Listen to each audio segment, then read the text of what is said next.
आज मैं एक धक्के के हादसे के बारे में बात करूंगा। इसमें कौन कौन शामिल है। केतन अग्रवाल एक धनी रियल एस्टेट परिवार से आते हैं। उनकी 20 वर्षीय मंगेतर सिया गोयल चेतन के साथ रिश्ते में थी। आईसीएस न्यूज ने पहले ही इस मामले को साझा कर दिया है। पहले तो पुलिस ने इसे एक आकस्मिक दुर्घटना मानकर कार्रवाई की। बाद में सीसीटीवी फुटेज में एक संदिग्ध नकाबपोश व्यक्ति दिखाई दिया। उनकी पहचान से कई सवाल उठे और ये मामला वायरल हुआ। अब एक चौंकाने वाली खबर आई है। क्या है वो? केतन को 18 जून 2026 को एक चट्टान से नीचे धकेल दिया गया था। आपको याद होगा कि उन्होंने बाली की यात्रा की योजना बनाई थी, लेकिन केतन का पासपोर्ट फट गया था या कहीं खो गया था। इससे पहले एक असफल प्रयास के दौरान सिया ने दावा किया कि वो एक सांप था और इसे बचाने के लिए उसे धक्का दिया। तीसरी घटना घातक साबित हुई, लेकिन चौंकाने वाली बात यह थी कि एक चौथी योजना भी थी। वो क्या थी? पुलिस का कहना है कि पूछताछ के दौरान सिया ने चेतन से जुड़ी एक और कथित योजना का खुलासा किया। वो योजना क्या थी? 18 जून 2026 को केतन को खाई में धकेल दिया जाने के बाद यदि वो गिरने से बच जाता और उसे अस्पताल ले जाया जाता, तो उन्होंने 20 जून को उसे कार से कुचलने की योजना बनाई थी। बेहद चौंकाने वाली बात। उसने और चेतन ने केतन की हत्या के लिए कई बैकअप प्लान तैयार कर रखे थे।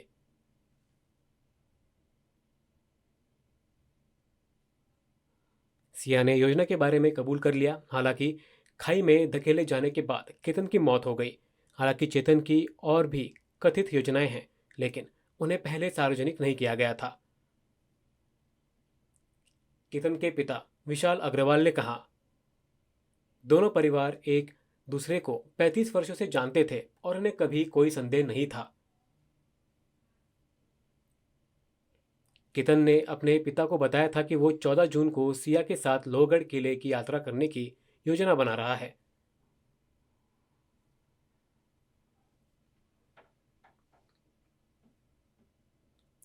उस मुलाकात के दौरान सिया ने उसे धक्का दिया और दावा किया कि वो उसे एक सांप से बचा रही थी। केतन किसी तरह एक पेड़ को पकड़ने में कामयाब रहा और बच गया।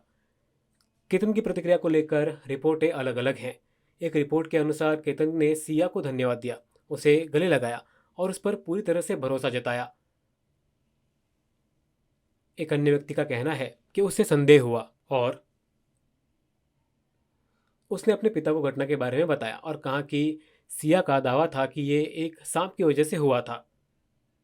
उसके पिता ने उससे कहा कि उसकी सुरक्षा सबसे ज़्यादा मायने रखती है। हालांकि इससे केतन को तसल्ली नहीं मिली और उसने उससे चिंता न करने को कहा, क्योंकि दोनों परिवारों के बीच 35 साल का रिश्ता था और उसे सिया पर भरोसा था। केतन के पिता को इस बात का अफसोस जरूर होगा, लेकिन अगर उसने अपने संदेह पर अमल किया होता और उससे दूर रहा होता तो शायद वो खुद को बचा सकता था। या फिर क्या उनके पिता ने उन शंकाओं को अधिक गंभीरता से लिया था? वास्तव में क्या हुआ, ये समझना मुश्किल है।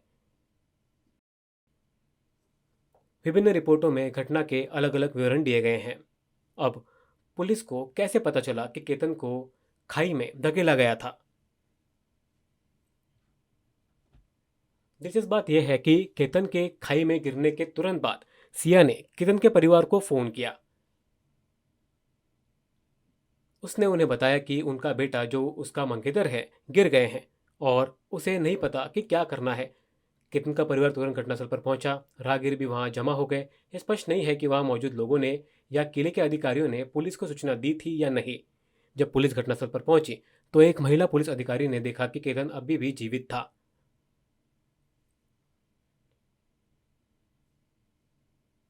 फिर उसने सिया की ओर देखा, जो केतन के जीवित होने से परेशान और डरी हुई लग रही थी। उसकी प्रतिक्रिया असामान्य थी। सामान्य तौर पर घायल व्यक्ति को अस्पताल ले जाना प्राथमिकता होती है, लेकिन सिया चाहती थी कि वो मर जाए। अगर केतन जीवित रहता तो वो सिया की पहचान कर सकता था और उसे जेल में कष्ट भोगना पड़ता। इससे महिला पुलिस अधिकारी का संदेह और बढ़ गया। सिया को गिरफ्तार कर उससे गहन पूछताछ की गई।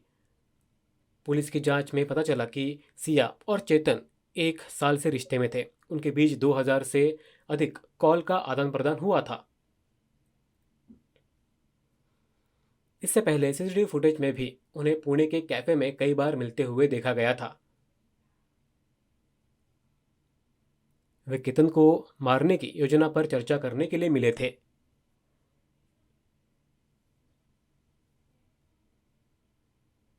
जांचकर्ताओं को उसे मारने के विभिन्न तरीकों के बारे में ऑनलाइन खोजें भी मिली, जिसमें जहर, धक्का मुक्की और सांप शामिल है। पुलिस को गहरा सदमा लगा।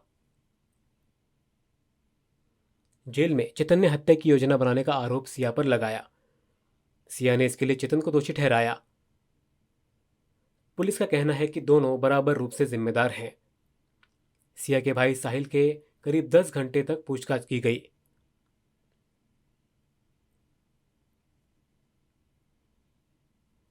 उन्होंने कहा कि वो क्रिकेट और आपसी दोस्तों के माध्यम से चेतन को लंबे समय से जानते थे।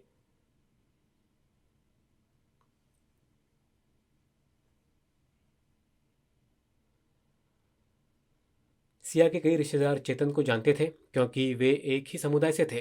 पुलिस को यह भी पता चला कि सिया और चेतन को क्रिकेट स्टेडियम में एक साथ बैठे देखा गया था। केतन के परिवार को यह जानकर गहरा सदमा लगा कि सिया का एक बॉयफ्रेंड था जिसका खुलासा कभी नहीं किया गया था। उनकी सगाई हो चुकी थी। राजस्थान में 17 करोड़ रुपए की लागत से एक भव्य शादी की योजना बनाई जा रही थी। अगर ये बात पहले ही सामने आ जाती तो केतन की जान बच सकती थी। सिया ने दावा किया कि केतन के बालों में पैच लगाने की बात जानकर वो हैरान रह गई थी। केतन के पिता ने इस आरोप का खंडन किया। उन्होंने कहा कि सगाई से पहले इस बात का खुलासा हो गया था।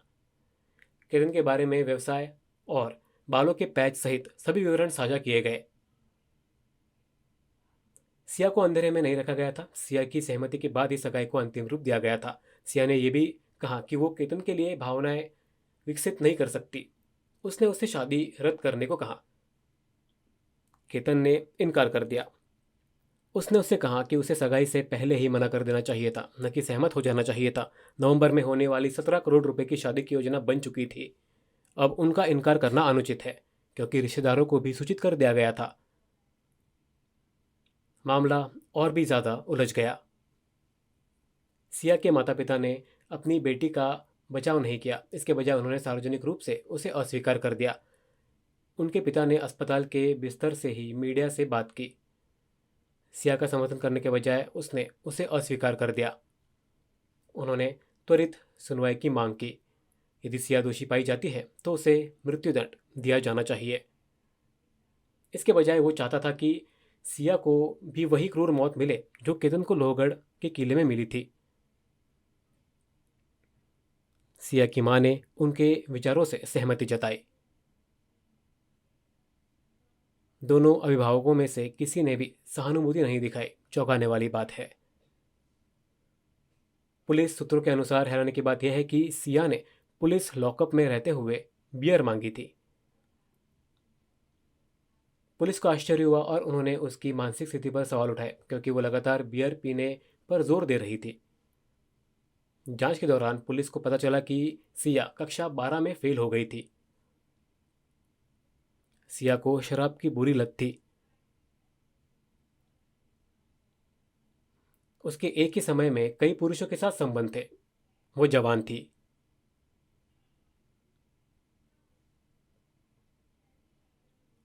केतन के पिता ने शुरू में नवंबर में होने वाली शादी को स्थगित करना चाहा था। सिया के माता पिता ने जल्द शादी करने पर जोर दिया। उनका मानना था कि केतन उनकी बेटी के लिए आदर्श वर था। केतन के पिता ने कहा कि सिया की उम्र केवल 20 वर्ष थी।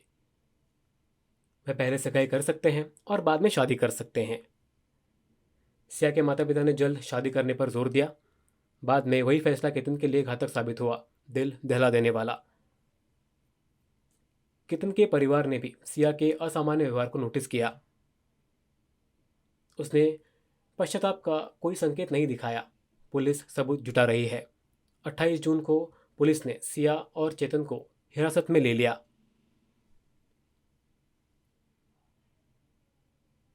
और 18 जून 2026 के अपराध स्थल पर पुनर्निर्माण किया।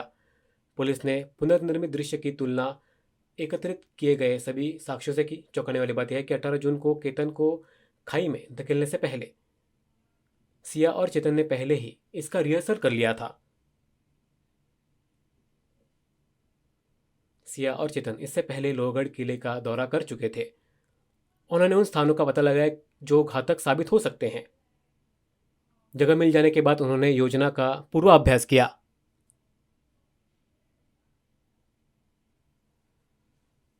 फिर 18 जून का दिन आया जब केतन को धक्का देकर मार डाला गया। बेहद भयावह।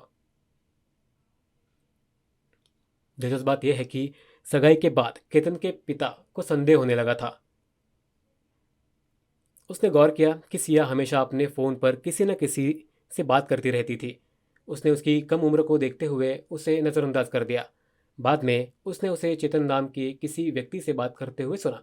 उसने चेतन को महज दोस्त समझकर इस बात को नज़रअंदाज कर दिया। अब चेतन पर आरोप लगाया गया है। उन्हें इस बात का अफसोस है कि उन्होंने अपने संदेह पर कार्रवाई नहीं की, जिससे केतन की जान बच सकती थी। केतन के पिता ने महाराष्ट्र के मुख्यमंत्री देवेंद्र फडणवीस से मुलाकात की और उन्होंने शीघ्र जांच और मुकदमे की मांग की।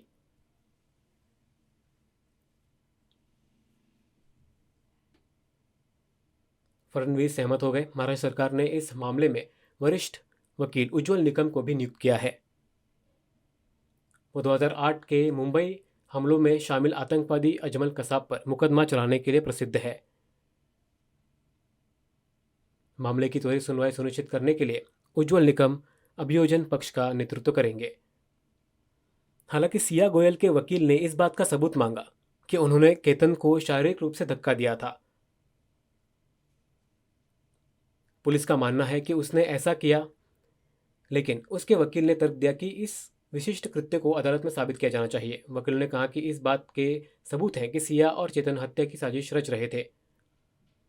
हालांकि उन्होंने सवाल उठाया कि इस बात का सबूत कहाँ है कि सिया ने शारीरिक रूप से केतन को धक्का दिया था।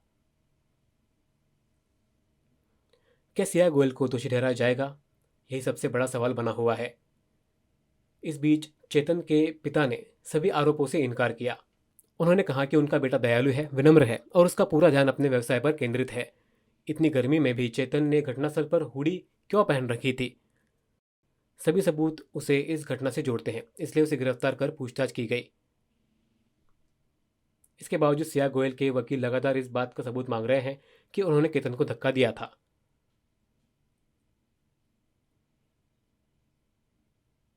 ये जटिल है।